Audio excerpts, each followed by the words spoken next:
ายก็อยู่จริงไม่มีใครแย่งชิงเพราะบุญจริงเราต้องสร้างเองนะครับส่วนหลวงพ่อพระเทพสิงห์พรเจ้าคณะจังหวัดนครราชสีมาเจ้าอาวาสวัดเป็นพระอารามหลวงท่านก็เคยเทศน์ที่มหาวิทยาลัยมหาจุฬาลงกรณราชวิทยาเขตนครราชสีมาท่านบอกว่าบุญเป็นเงาเข้าตาจิตบุญเป็นวิถีทุกที่บุญช่วยเหลือเพื่ออารีห่างราคีปลอดเปลี่ยนภัยบุญพิทักษ์บุญรักษาบุญนำพาทุกสุขใสแม้ชีพรับจากโรคไปบุญส่งให้สู่สุขาวดีก็จะได้เพราะฉะนั้นแล้วเรามีบุญมีกุศลที่ได้มาสะสมบุญบ่อยๆนะครับทางพุทธศาสนาบอกว่าบัณฑิตหรือว่าผู้ฉลาดพึงสะสมบุญบ่อยๆส่วนคนพาลนั้นเห็นว่าเรื่องบุญเป็นเรื่องไม่มีประโยชน์นะครับสำหรับพวกเราชาวพุทธแล้วก็มาร่วมทำบุญกันในวันนี้ก็ถือว่าเรามองเห็นประโยชน์มองเห็นความจริงมองเห็นใจจะทำของชีวิตว่าชีวิตนี้ไม่แน่นอนอย่างที่หลวงพ่อของนิทรรศการหรือว่าของที่พัฒนา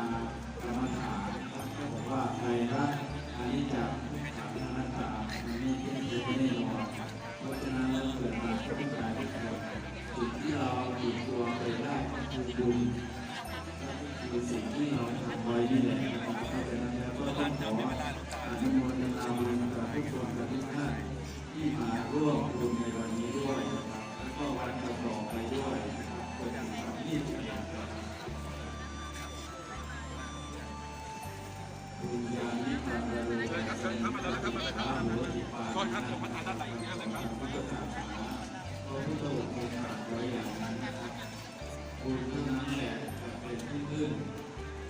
ของสัตว์ทั้งหลายทั้งโลกนี้และโลกหน้านะครับเพราะฉะนั้นแล้วเรามีโอกาสก็ควรทำบุญก็เรื่องถึงบุญบ่อยๆว่าบุญนั้นที่ถึงเมื่อไหร่ก็มีความสุขบุญเป็นชื่อของความสุขบุญเป็นการสั่งสมบุญบารมีให้กับตัวเองโบราณบอกว่าเวลาบุญมาวาสนาช่วยที่ป่วยก็หายที่หายก็รักถ้าไม่มีบุญมาวาสนาไม่ช่วยที่ป่วยก็หายที่รักก็หายเพราะว่าบุญนี่แหละเป็นตัวช่วยเป็นตัวมุขธรรมเป็นตัวค้ำชูชีวิตเราเขาบอกว่าคุณไม่มีบุญเวลาทำอะไรก็มีอุปสรรคปัญหาชีวิตมากมายแต่ว่าเวลามีบุญอุปสรรคปัญหาชีวิตก็จะลดน้อยถอยลงไปจนไม่มีเลยไม่ได้สรรหาแล้วก็ควรสะสมบุญบ่อยๆที่พ่อขอให้นะครับท่านบอกว่า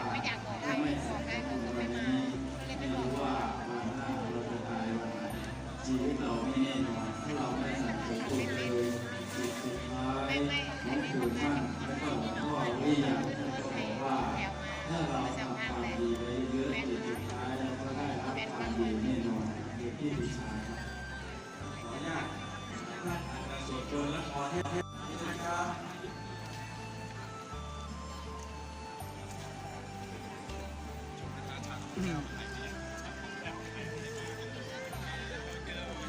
ด้านนี้นะครับใจจีวรจัดไว้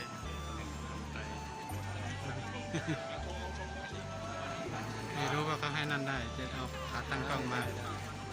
คือถ้าท่านมาในระบบจัดการไม่ยากถ้าท่านจะมาถ่ายวันไหนก็บอกเอาขามาตั้งเขาไม่ว่า